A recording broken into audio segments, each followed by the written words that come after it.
नमस्कार, मी शुभम. कडक खबरमध्ये आपलं स्वागत आहे. मी आहे शिवसेना उद्धव बाळासाहेब ठाकरे यांचे शिवसेना या गटाचे नेते आणि कंधार लोहा विधानसभा मतदारसंघ येथील शिवसेनेचे उमेदवार एकनाथ दादा पवार यांच्या घरी ते माझ्यासोबत आहेत. दादा, आमच्या चॅनलमध्ये तुमचं स्वागत आहे. दादा, जवळपास 6 दिवस राहिलेले आहेत आता निवडणुकीसाठी, मतदानासाठी, आणि सध्या सगळीकडे रणधुमाळी चालू आहे. सभा चालू आहेत नेत्यांच्या, विरोधकांच्या टीका सुद्धा होत आहेत. कोणी आरोप प्रत्यारोप करत आहेत, काही अफवा पसरत आहेत.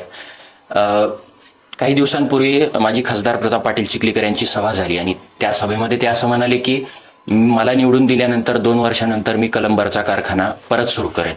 तुम्हाला काय वाटतं? मला असं वाटतं की कलंबरच्या कारखान्याच्या संदर्भामध्ये प्रताप चिखलीकरांनी त्या कलंबरचा कारखाना बँकेच्या कर्जाच्या विळख्यामधून ते विकून खाल्ला. लक्षात ठेवा.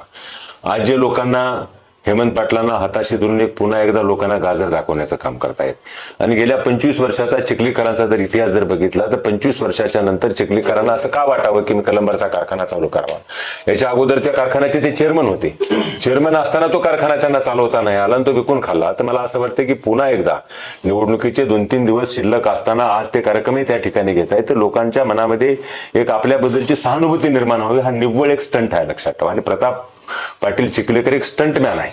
म्हणजे वेगवेगळ्या घोषणा करायच्या, लोकांना खोटी आश्वासनं द्यायची आणि गेल्या 5 वर्षामधला जर त्यांचा इतिहास बघितला तर आश्वासनाशिवाय त्यांनी या मतदारसंघाला काही दिलं नाही. आणि माझी या निमित्तानं सगळ्यांना विनंती आहे की प्रताप चिखलीकर अत्यंत धादांत खोटं बोलतायत. हेमंत पाटलाच्या बरोबर त्यांच्या पायाखालची वाळू घसरत चालल्यामुळे एक कार्यक्रम करून एक लोकांची सहानुभूती जी गेलेली सहानुभूती आहे ते मिळवण्याचा एक प्रयत्न करण्याचं फक्त ते काम करतायत. मी या निमित्तानं माझ्या सगळ्या मतदार बंधू भगिनींना विनंती करतो, अशा लबाड माणसाच्या नादाला नका लागू.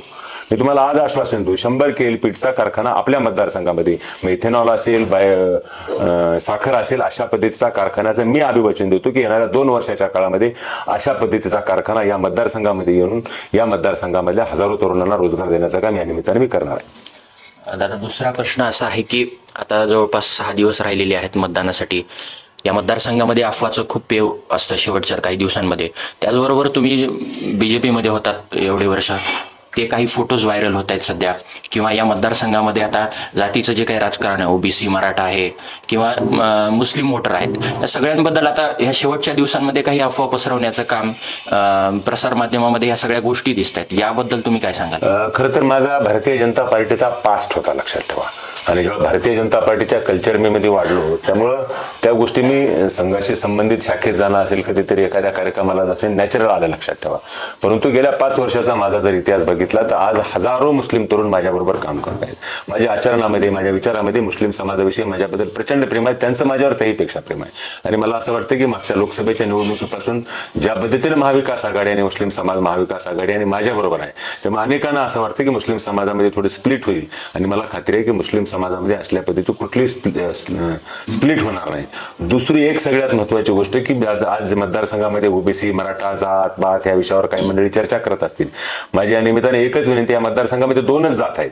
ज्यांनी या मतदारसंघाची वाट लावली, ज्यांनी या मतदारसंघामधल्या लोकांना अंधारामध्ये ढकललं, ती एक जात. आणि दुसरी गोष्ट की अंधारामधून प्रकाश देणारी दुसरी जात. आणि मला खात्री आहे की अंधारामधून प्रकाश देणारी, विकासाच्या साठी पूरक करणारी जी जात आहे, ह्या मतदारसंघामध्ये लोक अशा विकासाच्या माध्यमातून निश्चित पुढच्या काळामध्ये माझा विकास कशावर, माझ्या तालुक्याचा, माझ्या मतदारसंघाचा विकास होईल, याच जातीबरोबर पुढच्या काळामध्ये राहतील आणि कुठल्याही इतर छोट्या मोठ्या जातीपातीच्या राजकारणाला तिलांजली देतील. दादा, जवळपास सकाळी 6 वाजतापासून जवळपास रात्री तुम्हाला जवळपास खूप उशीर होतोय घरी यायला. तुम्ही सभा करताय, दौरा करताय, गावोगावी फिरताय. तुम्हाला कशा पद्धतीने मतदारांचा, कंधार लोह्यातील जी काही जनता आहे त्यांचा काय प्रतिसाद? मला असं वाटतं की ही निवडणूक कुठल्या नेत्यांच्या हातामध्ये नाही आली.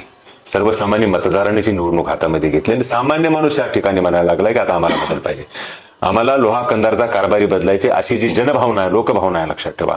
आणि सामान्य माणसं ज्यावेळेस मैदानामधून एक लोक चळवळ निर्माण झालेली आहे, या चळवळीच्या माध्यमातून लोहा कंधारचा कारभारी शिवसेनेच्या महाविकास आघाडीच्या माध्यमातून 100% निवडून येईल, बहुसंख्य मताधिकाऱ्यांनी निवडून येईल, मी आज दाव्यानिशी सांगतो.